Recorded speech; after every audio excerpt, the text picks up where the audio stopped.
ये मिशन जितना अनचाहा था उतना ही दिलचस्प भी। दरअसल वे जून 2024 में बोइंग स्टारलाइनर स्पेसक्राफ्ट से ISS यानी इंटरनेशनल स्पेस स्टेशन गए थे और सिर्फ एक हफ्ते में वापस लौटने वाले थे, लेकिन स्टारलाइनर में खराबी आ गई और उसे इंसानों के लिए असुरक्षित मान भी लिया गया। नतीजा, दोनों को ISS पर 9 महीने बिताने पड़े। सितंबर 2024 में स्टारलाइनर तो सुरक्षित धरती पर लौट आया, लेकिन सुनीता और विल्मोर वहीं फंस गए। आखिरकार स्पेसएक्स ड्रैगन नामक स्पेसक्राफ्ट उन्हें धरती पर ले आया। उनके साथ निक हेग और अलेक्जेंडर गोर्बुनोव नाम के 2 और अंतरिक्ष यात्री भी वापस आ गए। क्या ये सबसे लंबा स्पेस मिशन था? इसका जवाब है नहीं। हालांकि 286 दिन स्पेस में रहना कोई छोटी बात नहीं, लेकिन कई यात्री इससे भी लंबा समय स्पेस में बिता चुके हैं। सोवियत कॉस्मोनॉट वैलेरी पोलियाकोव ने 438 दिन लगातार स्पेस में बिताए थे। फ्रैंक रूबियो ने 2022-23 में 371 दिन ISS पर बिताए। रूस के ओलेग कोनोंको का कुल स्पेस समय 1111 दिन है और अमेरिकी पेगी विल्सन के पास महिलाओं में सबसे लंबा 675 दिन का रिकॉर्ड है। सुनीता विलियम्स धरती पर वापस लौट गई हैं। 9 महीने स्पेस में रहने से मांसपेशियों की कमजोरी, किडनी स्टोन्स, विजन लॉस और संतुलन संबंधी दिक्कतें हो सकती है।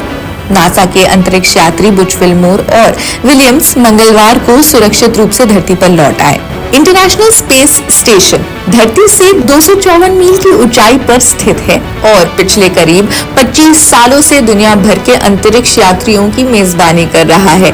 इस फुटबॉल मैदान जितने बड़े स्पेस लैब का प्रबंधन मुख्य रूप से अमेरिका और रूस करते हैं। ये स्टेशन वैज्ञानिक अनुसंधानों और अंतर्राष्ट्रीय सहयोग का एक प्रमुख केंद्र बन चुका है। बुच विल्मोर, सुनीता विलियम्स दोनों नेवी के टेस्ट पायलट रहे हैं, बाद में नासा में शामिल हो गए।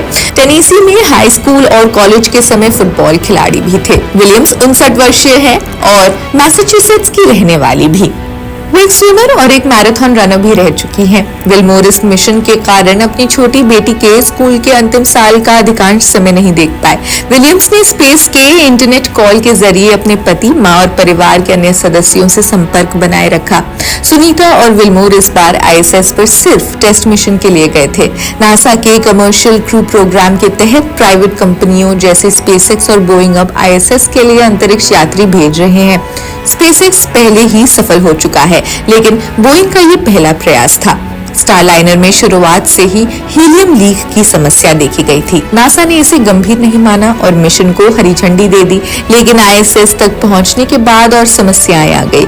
हालांकि अंतरिक्ष यात्री सुरक्षित थे और ISS में रहने की सुविधा भी थी, इसलिए नासा ने जल्दबाजी में उन्हें वापस नहीं बुलाया।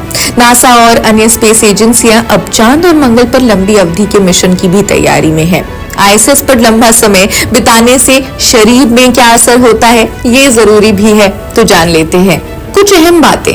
हड्डियां और मांसपेशियां स्पेस में जल्दी कमजोर होती हैं। दिमागी फ्लूइड्स पर भी असर पड़ता है, जिससे मानसिक और न्यूरोलॉजिकल बदलाव हो सकते हैं। लंबे समय तक स्पेस में फंसे रहने से मानसिक तनाव भी बढ़ सकता है। ताजी सब्जियों में कमी। बोइंग स्टारलाइनर मिशन की समस्याओं से जुड़े एक सूत्र ने यह भी बताया कि अंतरिक्ष यात्रियों को पोषण बनाए रखने के लिए सीमित मात्रा में ताजी सब्जियां और फल दिए गए थे। एक विशेषज्ञ सूत्र के अनुसार अंतरिक्ष यात्रियों को breakfast cereal, powder milk, pizza, roast chicken, shrimp, cocktail और टूना जैसे विकल्प उपलब्ध थे। 9 सितंबर को नासा द्वारा जारी की गई एक तस्वीर में विल्मोर और विलियम्स को ISS पर भोजन करते हुए दिखाया गया। इसमें कुछ यही खाने की चीजें नजर आई थी। खैर, सूत्रों ने यह भी बताया कि शुरुआत में ताजे फल और सब्जियां उपलब्ध थी, लेकिन 3 महीने में ये खत्म हो गए। उन्होंने कहा, पहले कुछ समय तक ताजे फल होते हैं, लेकिन 3 महीने पूरे होते होते ये खत्म हो जाते हैं और फिर उन्हें केवल पैक किया या फ्रीज ड्राइड फल सब्जियां खानी पड़ी थी। सभी मीट और अंडे पहले से पकाए गए थे, जिन्हें सिर्फ गर्म करना पड़ता था। सूखे सूप स्टू और कैसरोल जैसे हाइड्रेटेड खाने को ISS के 530 गैलन ताजे पानी के टैंक से पानी मिलाकर तैयार किया जाता था। आईएसएस पर अंतरिक्ष यात्रियों के पसीने और यूरिन को रिसाइकिल करके पीने योग्य पानी में भी बदला जाता है। विशेषज्ञों ने स्पष्ट किया कि वजन कम होने का कारण आईएसएस पर भोजन की कमी नहीं थी। उन्होंने कहा, ये पूरी तरह से स्पष्ट होना चाहिए कि किसी भी तरह का वजन कम होना खाने की कमी की वजह नहीं था। आईएसएस पर लंबे मिशन के लिए भी पर्याप्त भोजन मौजूद रहता है। आईएसएस पर हर अंतरिक्ष यात्री के लिए रोजाना 3.8 पाउंड खाना स्टॉक किया जाता है। साथ ही अतिरिक्त आपूर्ति भी रखी जाती है ताकि मिशन में किसी तरह से देरी होने पर भोजन की दिक्कत ना हो। सुनीता और विल्मोर ने इस यात्रा की पहले से तैयारी नहीं की थी, इसलिए उनके शरीर और मानसिक स्वास्थ्य पर पड़े प्रभावों का अध्ययन करना भविष्य की अंतरिक्ष यात्राओं के लिए बेहद जरूरी सबूत भी बन सकता है। नासा अब इस डेटा को इस्तेमाल करके चांद पर एक स्थायी वैज्ञानिक बेस बनाने की योजना को आगे बढ़ाएगा।